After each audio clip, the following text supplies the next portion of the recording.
এখানে একটি অনাকাঙ্ক্ষিত ঘটনা ঘটেছে। এখানে উপরে প্যান্ডেল করা হয়েছিল।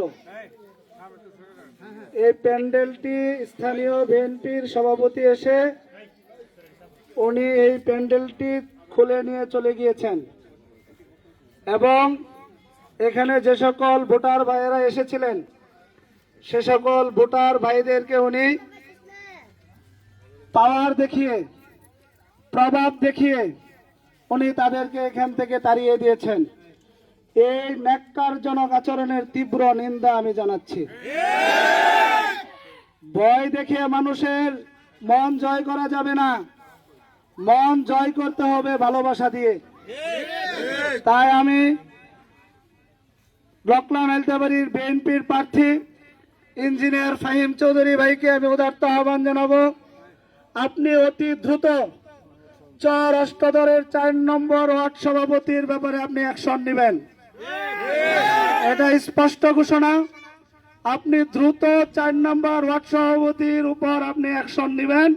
এত বড় স্পর্ধা সে কোথায় পেয়েছে সেটা আমি জানতে চাই। আমি নকলা নালিতাবাড়ির পরিবেশ সুন্দর দেখতে চাই। আমি নকলা নালিতাবাড়ির পরিবেশ শান্ত আমরা রাখতে প্রশাসনকে বলেছি, প্রশাসনও সেই ব্যাপারে কাজ করছে। আজকের এই চর অষ্টদরের 4 নম্বর ওয়ার্ডের পথসভায় এই এহেন কর্মকাণ্ডের তীব্র নিন্দা এবং প্রতিবাদ আমি জানাচ্ছি। আমি আমার সম্মানিত ভোটার ভাইদেরকে বলছি, আপনারা নির্ভয়ে থাকবেন। যেখানে যুক্তি শেষ হয়ে যায়, যেখানে আর কোনো যুক্তি থাকে না, বক্তব্য থাকে না, সেখানেই তারা অবৈধ পন্থা বেছে নেয়। যেখানে যুক্তি শেষ সেখানে তারা তখন পাওয়ার প্রভাব দেখাইতে চায়। এই যুক্তি আপনাদের তো নিজেরাই খুঁয়ে ফেলেছেন। আর আজকে যে কর্মকাণ্ড করেছেন এই কর্মকাণ্ডের জন্য কঠিন জবাবদিহি আপনাকে করতে হবে। তাই বলে যাচ্ছি, আমার ভোটার ভাইয়েরা, এখানে যদি কেউ কোনো কিছু বলে আজকের পর থেকে সাথে সাথে আমাকে জানাবেন। আমি 1 ঘন্টার ভিতরে আমি অ্যাকশন নেব। আমি আমি আমি আমি কর্মী বান্ধব নেতা, আমি কর্মী বান্ধব নেতা। আমি আমার কর্মীদেরকে বিপদে রেখে আমি কখনো একা চলে যাব না। আমার কর্মীদেরকে রেখে আমি একা কখনো চলি না, আর চলবো না। তাই স্পষ্ট ঘোষণা, আপনারা আমাকে সাথে সাথে জানাবেন। এরকম অপ্রীতিকর ঘটনা আমি আর এই নকলা নালিতাবাড়িতে আর দ্বিতীয় দেখতে চাই না। আমার পিটিকের প্যান্ডেল খুলে নিয়ে গেছে, বাংলার জনগণ তোমাদের কাপড় খুলে নিয়ে যাবে। কাজ কাম খুব হিসাব করে করবেন। এই মিটিং এ আমি আসার কথা ছিল, আমি এসেছি। আপনি কোন দুঃসাহসে এখান থেকে আপনি মিটিং এর প্যান্ডেল খুলে নিয়ে গিয়েছেন, মানুষকে তাড়িয়ে দিয়েছেন? আপনার এই দুঃসাহস আপনাকে কঠিন পরিণতির দিকে নিয়ে যাবে। আমি আমার ভোটার ভাইদের এবং বোনদেরকে বলছি, আমি আপনাদের সন্তান, আমি আপনাদের সাথে আছি। আমি আপনাদেরকে সাথে নিয়ে সুন্দর নকলা নালিতাবাড়ি সাজাবো। এই বাধা এসেছে মানেই জনগণ তাদেরকে প্রত্যাখ্যান করেছে। এই বাধা এসেছে মানেই নিচে জনগণ তাদেরকে আর বিশ্বাস করে না।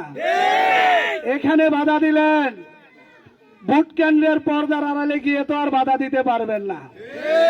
ভোট কেন্দ্রের পর্দার আড়ালে গিয়ে তো আপনি বাধা দিতে পারবেন না। সেখানে প্রশাসন আছে, আমরা আছি, দেশপ্রেমিক শক্তি আছে। ইনশাআল্লাহ আমরা সেটাকে হেফাজত করবো ইনশাআল্লাহ। তাই আপনাদেরকে উদারত আহ্বান জানাচ্ছি, নির্বিঘ্নে নির্ভয়ে আপনারা ভোট দিবেন, নিজেদেরকে এই সুন্দর নকলা নালিতাবাড়ির গড়ার অংশীদার হিসেবে কাজে লাগাবেন। আর আমি অত্র গ্রামের ভাইদেরকে বলে যাচ্ছি, অত্র গ্রামের মুরব্বীদেরকে আমি বলে যাচ্ছি, আপনারা আপনাদের এই গ্রামের সম্মান রক্ষা করবেন ইনশাআল্লাহ। সারা দেশে যেন আপনার এই গ্রামটা অন্য অন্য জায়গায় যেন এটা যেন একটি মানে এই কি বলে এটাকে ন্যাক্কারজনক গ্রাম হিসেবে যেন উপস্থাপিত না হয়। এই গ্রামের সম্মান রয়েছে, এখানে গুণীজন রয়েছে, এখানে অনেক মানুষ রয়েছে যাদের প্রত্যেকেরই সম্মান আছে। সম্মান আপনারা বজায় রাখবেন ইনশাআল্লাহ। আল্লাহ রাব্বুল আলামিন আপনাদেরকে কবুল করুন। আজকের এই বাধা প্রদানের মাধ্যমে আমি নিজেকে ধন্য মনে করছি যে তারা বাধা দিয়েছে, তার মানে বুঝেছি এই নকলা নালিতাবাড়ির ভিত দাঁড়িপাল্লার ভিত ইনশাআল্লাহ। বাধা তখনই আসে যখন জয়ের ধার প্রান্তে চলে যায়, তখনই বাধা আসে ইনশাআল্লাহ। দেখা হবে 12 তারিখ সারাদিন, কথা হবে দাঁড়িপাল্লার ব্যালট বিপ্লবের মাধ্যমে বিজয়ের মালা গলায় পরে আমরা প্রত্যেকে স্বাধীনভাবে নকলা নালিতাবাড়িতে বসবাস করব। আল্লাহ হাফেজ। আসসালামু আলাইকুম ওয়া রাহমাতুল্লাহ।